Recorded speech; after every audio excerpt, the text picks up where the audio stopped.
ये है वो पावर ग्रिड।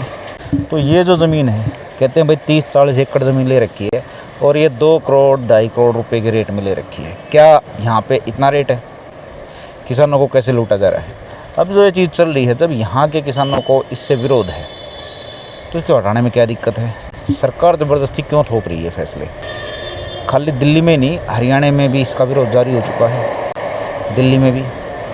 तो ये चीज़ देखने वाली है कि अब ये विरोध पहुंचेगा कहाँ तक, नुकसानदायक कितना है और किसान चाहते क्या हैं और सरकार इन विरोध का सामना करेगी कैसे। नमस्कार दोस्तों, ये है वो पावर ग्रिड जिसको लेके आजकल विरोध कुछ ज़्यादा चल रहा है।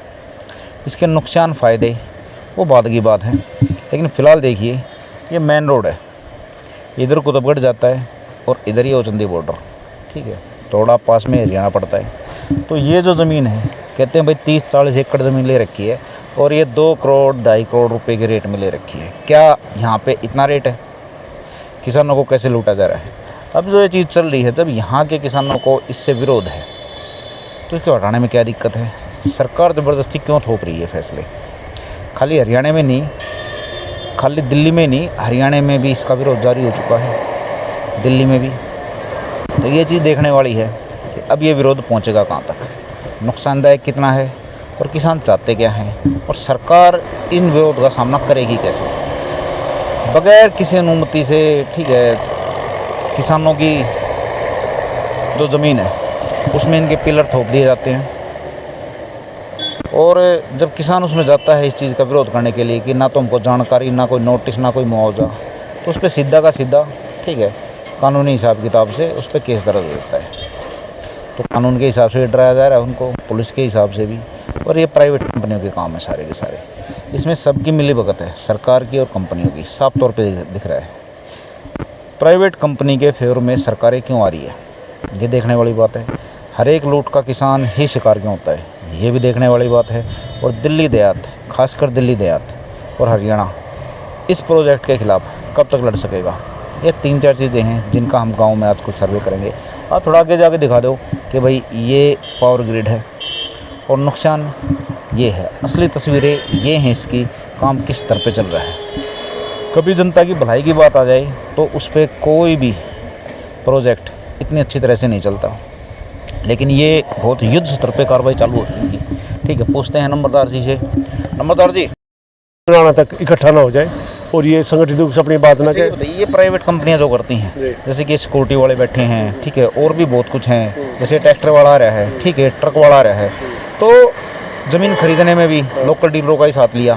तो ये जो सारे हैं ये हमारे देहाती हैं, ठीक है, सिक्योरिटी गार्ड वाले हो गए या ट्रैक्टर बड़ा हो गया या जो यहाँ पे माल ढुलाई कर रहे हैं या मजदूर हो गए, ठीक है, ठेकेदार हो गए। तो हमारे ही लोकल सिस्टम को हमारे ही खिलाफ किया जा रहा है। क्या हमारे लोकल सिस्टम को ये बात समझ में नहीं आ रही? देखिए, कहीं ना कहीं एक जागरूकता और एक संगठन की कमी है, लोगों में ये नहीं पता। आप बिल्कुल ठीक कह रहे हो, कहीं है और आपके माल ढोल के ये माल वाहक ढोने वाले हैं वे भी स्थानीय हैं, उन पे कहीं ना कहीं लाद गए, उनको थोड़ा बहुत छोटा मोटा प्रलोभन दिखा गए, ये काम किया जा रहा है। जबकि खेत की किसान मूल निवासियों की है, उनसे बात नहीं की जा रही, उनसे संवाद नहीं किया जा रही, उनको देख के सबसे इग्नोर किया जा रहा है। वो अपनी बात लेके आ रहे हैं, बार बार गुहार कर रहे किसी इनके उच्च अधिकार से मिलेगी। जो कंपनी शासन कर रहा है ये तो ईस्ट इंडिया कंपनी से बदतर है। अच्छा ये बताइए, जिस स्पीड से ये काम चल रहा है, अगर कोई सामाजिक काम हो तो वो इतनी स्पीड से नहीं चले, लेकिन ये काम इतनी स्पीड से चल रही है, ठीक है।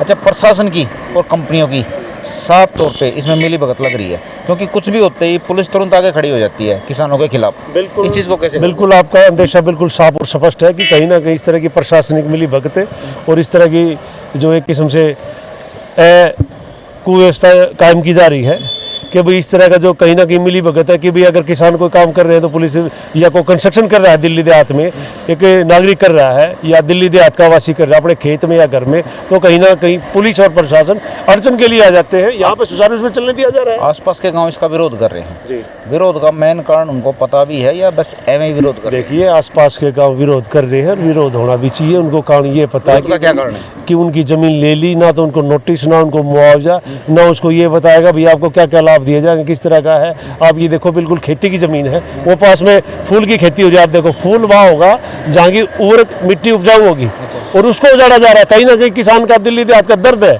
दर्द है ये जो इस तरह किया जा रहा है। अच्छा देखिए, मैं आपको रोड की तरफ नज़र दिलवाऊंगा। अब पावर ग्रिड रोड की तरफ दिखाओ। इसमें देखिए ये जो जा रही हैं ये ज़्यादातर दिल्ली के मूल निवासी होंगे, ये हरियाणा के, ठीक है। लेकिन कोई भी मुड़ के इसकी तरफ नहीं देखता कि रोड पे चल क्या रहा है, इन पॉलिसी से हमको कितना फ़ायदा है, कितना नुकसान है। बस यही कमी है हम में कि हम मुड़ के कुछ भी नहीं देखते, जो होता है उसको हो जाने दे रहे हैं। ये बहुत बड़ी कमी है। गांव देहात फ़िलहाल इसके खिलाफ़ में है। देखते हैं ये खिलाफत कब तक चलेगी। गांव देहात का थोड़ा सा सर्वे कर रहे हैं, वो आपको दिखाएंगे। अच्छा नम्रता जी, अभी कौन से गांव में जा रहे हैं? अभी हम ओचंदी बैठ के आए हैं, अभी हम मुंगेशपुर जाएंगे, उसके बाद हम कुतुकुड़ जाएंगे, उसके बाद कल भी पंजाब खोड़ गए थे, आज भी पंजाब खोड़ वालों ने बुलाया है। जो जो भी गांव इससे प्रभावित है, इफेक्टेड है, वहाँ हम जाएंगे।